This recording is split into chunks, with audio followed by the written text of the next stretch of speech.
Good morning, happy Wednesday, according to our, sorry, Thursday. Thursday. It's Thursday. So Thursdays, noting feeling states, working with emotions. So working with the emotions, and thank you, Lucia, for bringing that up about sometimes kind of there's this awkward self that shows up. And how is it that that shows up? Um, as we can have different experiences of emotions. We can have that sense of, okay, there's me and I feel somewhat grounded and balanced, yet I notice, I'm carrying a little bit of sadness today, or I'm carrying a little bit of frustration today. There's that degree to which there can be an emotion present, and yet we still have some objectivity. Then there's another experience of where we're just totally feel assailed by the emotion, or totally identified with the emotion, kind of burdened with it, especially if it's an unpleasant one. In the anger, fear, sadness, hopelessness, disgust, shame, embarrassment, families or flavors. Um, and that's when I talk about, the emotions come up, and we're deeply identified with it. It comes up also with uh, a corresponding negative belief. I am unworthy, I can't do it, I'm incompetent, I'm doing it wrong, so on down the line. That's when we can really be fully identified with the state of discontent. Um, so there's the experience of that overwhelmed negative ego state. There's the experience of feeling like you kind of have calm, balanced self, but there's kind of a unpleasant emotion that's orbiting around and exerting some influence. And then there's the experience of, okay, I'm neutral. There's not much emotion going on there at all. And then maybe, okay, there's the pleasant ones, and that can go on that scale. So what I would like to look at today is, I guess, a little bit of what we are doing last week. Again, this is a somatically focused, a bodily based exercise that we're doing. And I want to look at, well, okay, so stage one is recognizing the various emotions. What do I got here? Let's kind of look at that. This is the music that goes with it. Okay, so the unpleasant emotions, we got the anger, fear, sadness, hopelessness, disgust, embarrassment, so on. Pleasant emotions, joy, love, humor, compassion, acceptance, and so on. And we were talking about this acronym of CLEAR, contact, label, explore, accept, relinquish. So as we're abiding in the body here, moment by moment, contact. What is the most significant or prominent emotive flavor right now? And just contact it. And again, as we're sitting meditating, there might not be much going on. So on a scale of 1 to 10 of intensity, 10 being the most intense, we might be working with the 0.05 to 3 range, which is fine. We're working with the subtle here. So contact it and then label it. Give it the name: anger, fear, sadness, joy, love, humor, etc. And then explore. We explore its size, location, the boundaries that it has. And then all the while, we're imbuing it with acceptance, equanimity, allowing, and then relinquish. Can we just kind of let it go back to that effortless flow of nature, so to speak. Just like a smile can come into being and pass away from being, can these other emotive flavors be allowed to do the same? So I'd like to focus today on an exploration phase. Can we observe the inherent flux and flow of the somatic sensation? So we can slow down this pacing, so to speak. We contact something, give it a name. Okay, this is doubt. And I'm feeling the flavor of doubt. Well, the sensations tend to have an inward or contractive or outward or expansive forces to them. So if something wants to move or expand, can we allow it? If something wants to pull in and tighten, can we allow it? Sometimes they can be both in terms of like a sensation wants to expand here, but kind of contract there. They can both be present. Sometimes the sensation is not, it can have a sense of solidity. Hold on, I'm stuck in screen share. Don't see the option to get out of it here. There we go. So sometimes a sensation can have a sense of solidity to it, and usually it feels like there's two ways in which expansion and contraction are interrupting or not able to interdigitate, so to speak. So these are the analogies that I work with. Bear with me. Sometimes the sensation can feel solid because expansion and contraction feel like a balloon, so to speak, where the core of it is the contractive force that wants to pull in, but inside of it is the expansive force that wants to push out. And it's like the contraction is kind of like a seal preventing expansion from moving outward. Yeah. So there's kind of like the balloon, so to speak. Sometimes it's the opposite. It's like a star, or something like that, where it's like the contractive core is contraction, and it has kind of like this coronal field of expansion that's kind of like emitting from it. But either way, they're not allowing each other to fully pass through each other in a way. So ideally, can we have an experience of our emotions in a way that is fluid? Something kind of comes into being and falls away from being. The smile rises, the smile flourishes, the smile passes away. Sometimes these things come up and they're very solid. And that solidity is very, very common sometimes with people, and I believe we were talking a little bit about this last week, when we sometimes we kind of shove an emotion away. We shove it down a bit. It's a very common reporting that sometimes people feel within their body some sort of solid area that feels emotive in nature, and just like it's almost like that's the area that we shove all our emotions into. Some people might have like a pit of the throat, top of the chest. Some people might have something in their stomach or side, where it just feels like there's a lot of emotion there. It's undifferentiated. We don't know what it is. It feels like it's emotional, but it's a very solid thing. That could be that's a very common experience to a lot of people.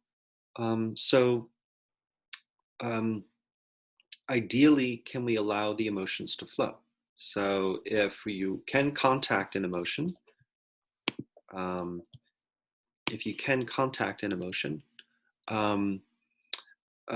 can we notice the inherent flux and flow? If it wants to expand, allow it. If it wants to contract, allow it.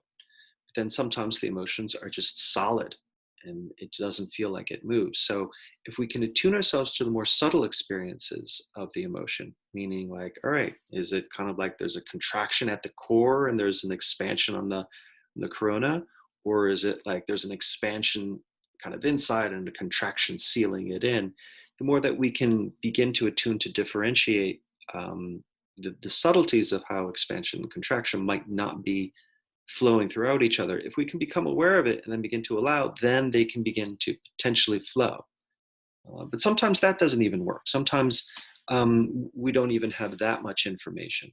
In which case, if something's solid, all right, I'm trying to feel what's going on, ain't not much going on. There's this solid pit here. Ain't no expansion, ain't no contraction. It's just a rock. Well, can maybe just kind of do a little scanning technique. Like the full body scan that we do sometimes, where you're just kind of taking this line of awareness and moving it down. But you can do a localized scan. Oh, there's this pit right here. I'm just going to scan. I'm just going to be aware of kind of the boundaries and the borders and just move my attention kindly, lovingly up and down it. And then we might notice that like, oh, actually in this pass it moved. Oh, actually in this pass it just kind of moved a little bit. So we can just kind of see maybe it's a more slowly moving frame rate of something. So I know that's a lot of information, but essentially we're leaning into the expansion contraction. they can be very evident. Oh, this wants to expand, this wants to contract, we allow it. Sometimes it's a little bit more subtle, and we can become um, curious about what parts wants to pull in, what part wants to push out, and just allow, permit until they actually do soften into it. And then if it's not at all, then we can just kind of scan into it. And then until it does begin to shift and move. And again, it's all a numbers game. It's all a matter of consistency of effort over time. So I just wanted to focus a little bit on that clear contact, label, explore, accept, relinquish, that exploration phase. We're going to lean into the expansion contraction piece. So before we go into actual sitting, does anybody have any questions on that? I don't have a question, but I'm so glad you went over that because I was trying to remember what clear stood for yesterday. So, yes. Good. Make a little cheat sheet next time. Just kind of put a little post-it note on your computer. Cool. All right. Then let's get into it. Allow yourself to come to a comfortable, upright, seated posture.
Allow yourself to straighten up and settle in.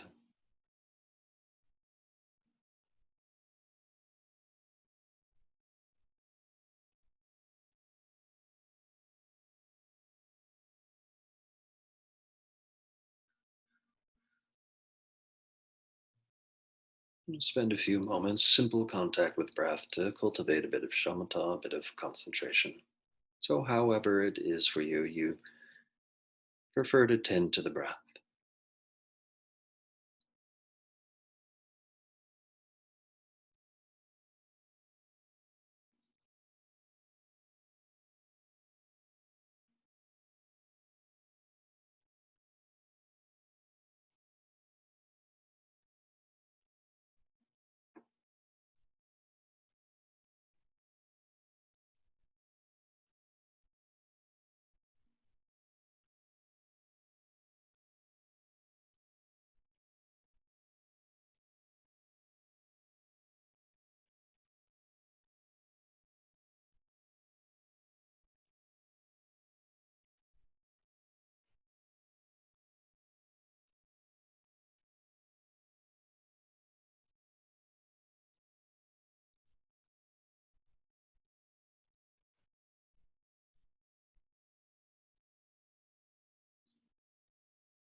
And allow yourself to expand this scope of focus to include this full body, and allowing your awareness to free float. That is to say, the awareness just moves about, being open and curious, like the hummingbird in the garden going from flower to flower. What does it notice? We're going to attune ourselves to the sensations in the body that are emotive in nature. The feel in sensation.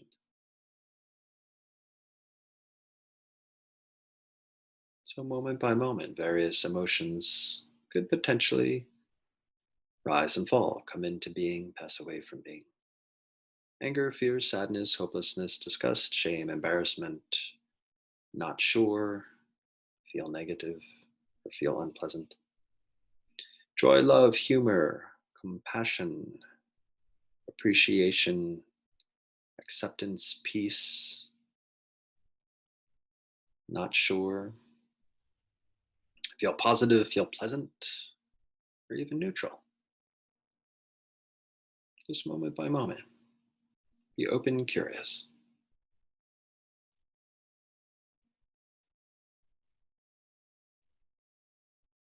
So, using that acronym of CLEAR, contact. What's your primary experience? And again, it can be very subtle, fleeting. That's okay. Just recognize it, discern it as it occurs. So, contact, then label, give it a name. And if it's not readily available, it's not really showing what it is, that's okay to guess. It's okay to just make up a label for it. So, we contact it, label it, and explore it. Where does it arise in the body? How does it show up? Its contours, the region of space it takes up. And accept. All the while, we're imbuing it with acceptance, allowing equanimity. And relinquish. We just kind of let go. Allow it to do its dance. And we move on to the next.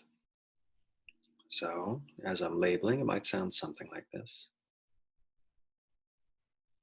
sadness, interest, joy, sadness, acceptance, joy, and so on like that. To the best of your ability, attempt to stay consistent.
So for some of us, there may not be much emotional sensations taking place at all. That's perfectly fine. Ask yourself, are you 100% at peace? If the answer is yes, then great. Appreciate that. Can you allow yourself to deepen more into the qualities of peace or neutrality that are available? If the answer is no, you're not 100% at peace, then there's probably some more subtle emotive sensations that may be present. Allow yourself to become a little more still and open to the subtlety of your experience.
Okay, good.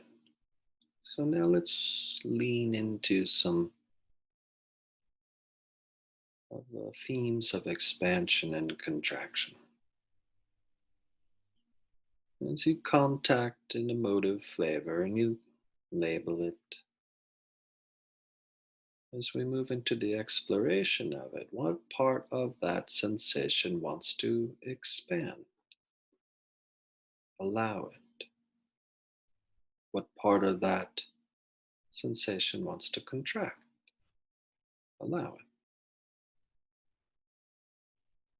So we can slow down our pacing, slow down the frame rate, slow down the sampling rate.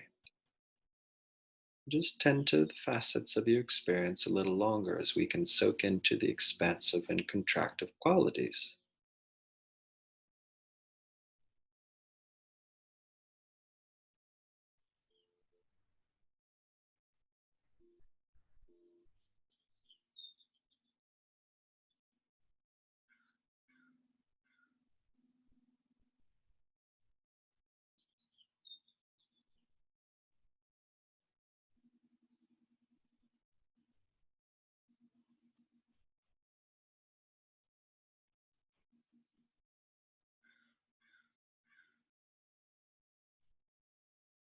You can work with each individual feeling state as it arises, or you can choose to just hang out with the theme, one particular flavor that may be present.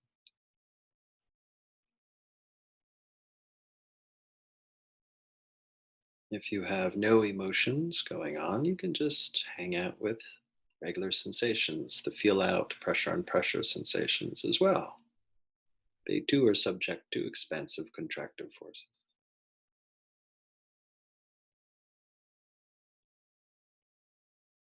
Every time you're aware of expansion, you can label expansion, lean into it. Every time you're aware of contraction, you can label contraction, lean into it. Both are occurring, you can label both. Lean into that. And if something is perfectly solid, you can label that as numb.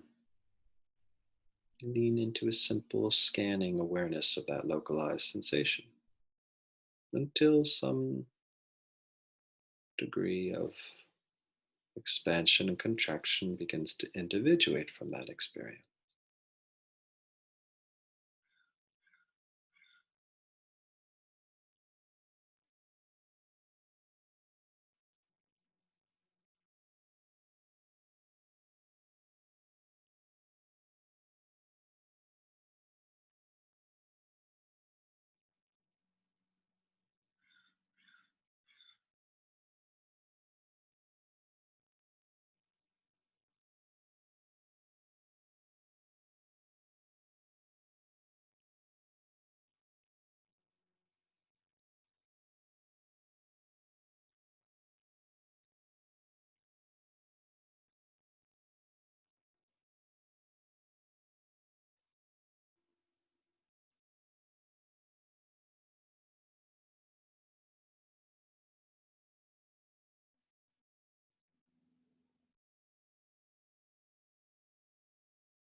Very often, working with the themes of expansion and contraction tends to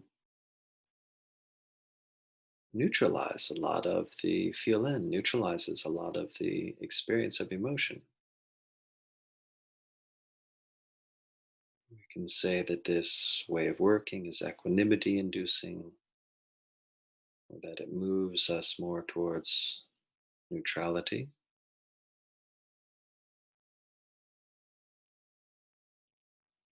And if that's a pleasant experience, contrasted against being assailed by unpleasant emotions, then can you appreciate the diminishing of that stress? As we're working into this permitting and allowing, that cultivates a bit more of equanimity. Can we be aware of the presence of equanimity, to whatever degree it is, and appreciate that?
If you feel that you're efforting too much, just allow yourself to ease back.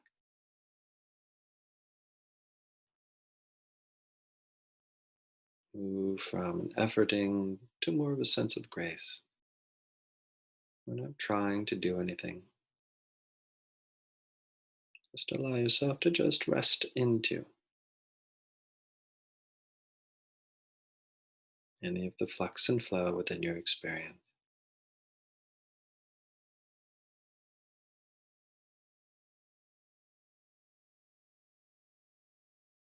And take in as a resource any of the allowing equanimity that may have been cultivated.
Okay.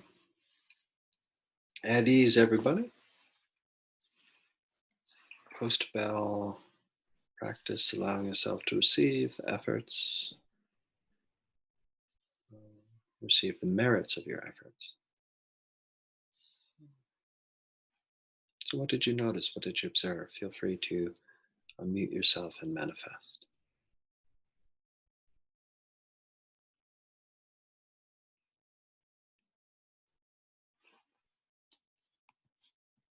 I will chime in there.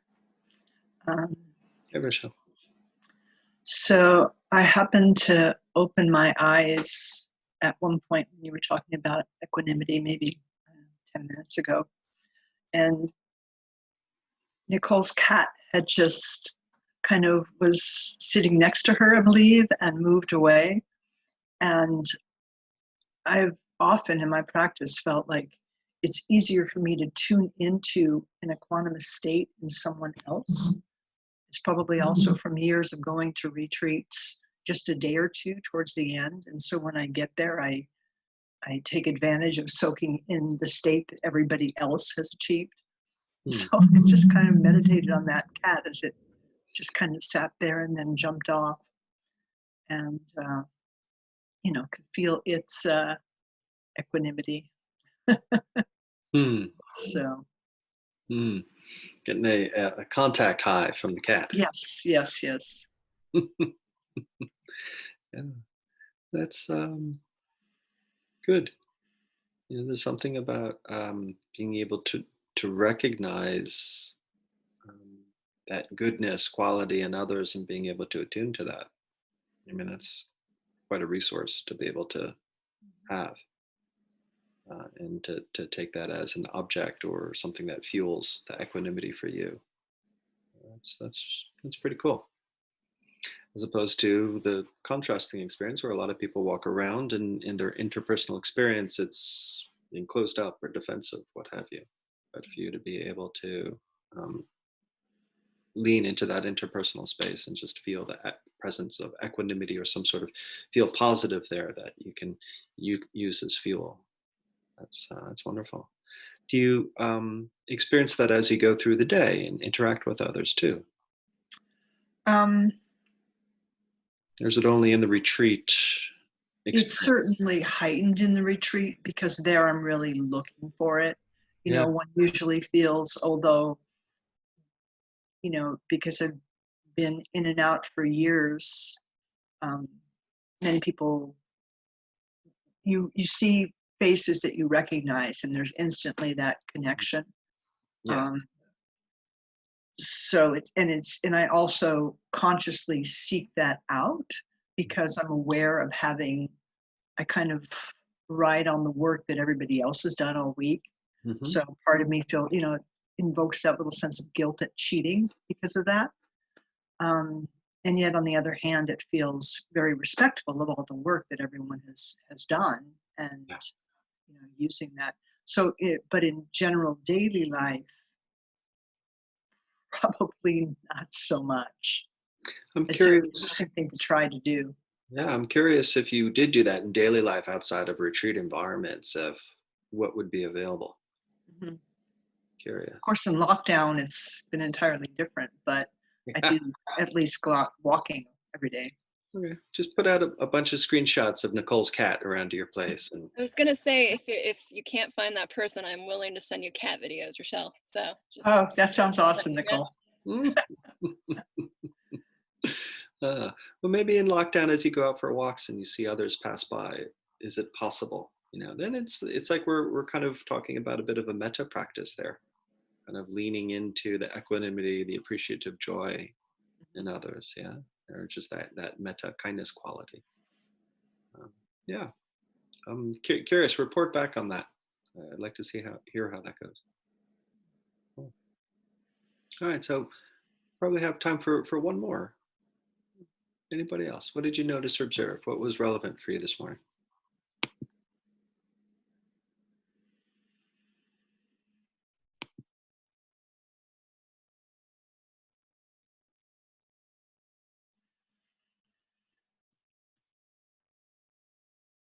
Are people able to lean into, experience the expansion and contraction within the somatic expression of emotion? Did that work out for you? What happened for you there?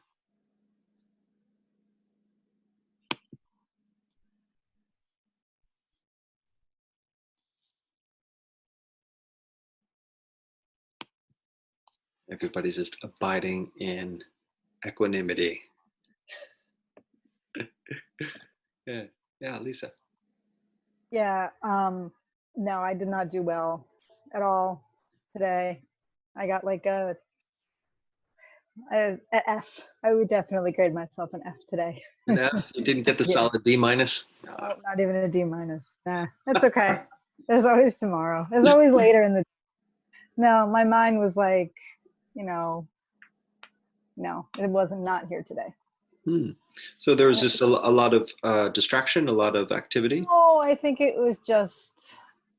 I don't know. It's like I tried, and I think this one is hard for me to like get deep in down, and then it's just like my mind's like, oh, okay, we have a play date. Like first it was like, where's the emotion? I have anxiety over a play date that I have today for the kids. So then it was like fear, and then I'm feeling it, and then my mind just like ping pongs all over the place to like, avoid it.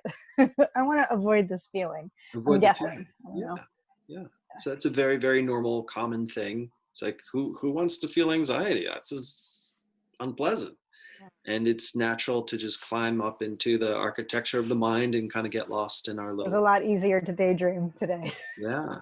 Yeah. Now, then, did you get a sense that as you were daydreaming and kind of disconnecting, that the anxiety was building? Or was it actually kind of being placated and going down because of the engaging in thought? That's a good question. I would think that it's placating, like going down. It wasn't building up. Okay. When I was thinking about it, then I felt like it building up, and then I did the like, where's the contraction, and then scanning it a little bit, and then it was kind of like releasing, and then my mind's like, okay, you're done, and then goes somewhere else. Okay, well, good. good. Yeah. Good. So, recognizing the pattern of anxiety, and then your pattern is, oh, let's climb up into the mind and let's cut this off here and not feel into it. Yeah. So to know that Yeah. pattern is there. But still, there were moments where you acted against it. You climbed back down into the body, contacted it directly, and just felt the various expressions of it. And so can you talk about that moment?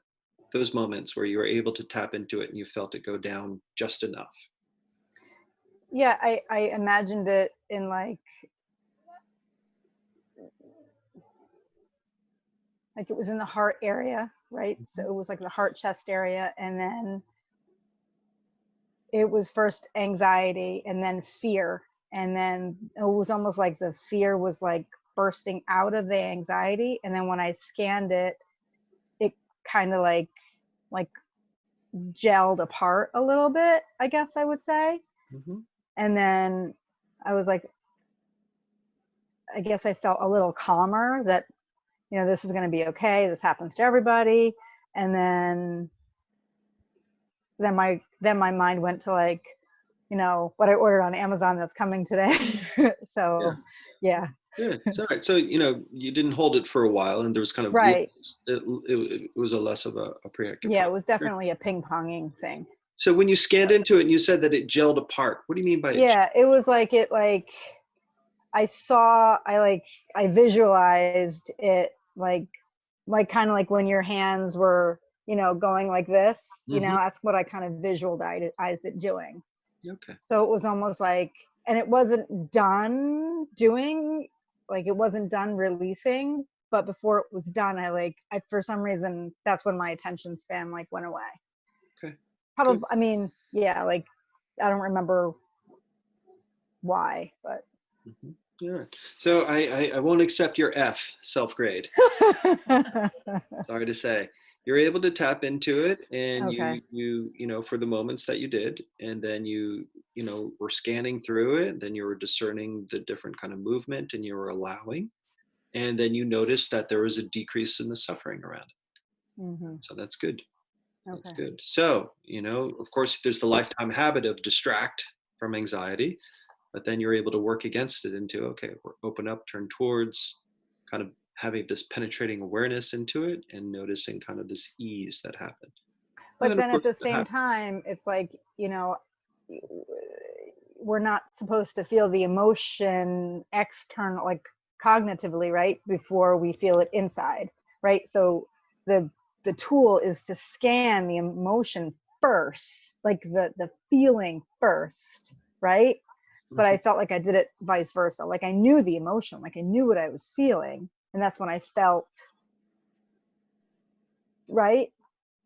You know what you're feeling. Oh, you're saying that. So the Like, instruction is to kind of remain in the body and kind of work yeah, it out in the body. You're saying, yeah, but you're kind of having a little bit of thinking right. first. You're identifying with what. That's all right. Yeah, okay. Mind's going to do what it's going to do. But, you know, as long as we have some tether to the body and we're working it out on that level, Okay. and work is being done. Okay, good. Actually, good work today. Sorry, I went Okay. over. No, not at all. Not at all. That's on me. So apologies, I went over. But theme for the day. Can you just kind of be with the expansive, contractive flux and flow with your emotive experience today? Allow, permit, allow, quantumize. All right, that's the homework. Okay, thank you everybody for your attention, your efforts today. Hope to see everybody tomorrow. Okay, bye-bye. Bye.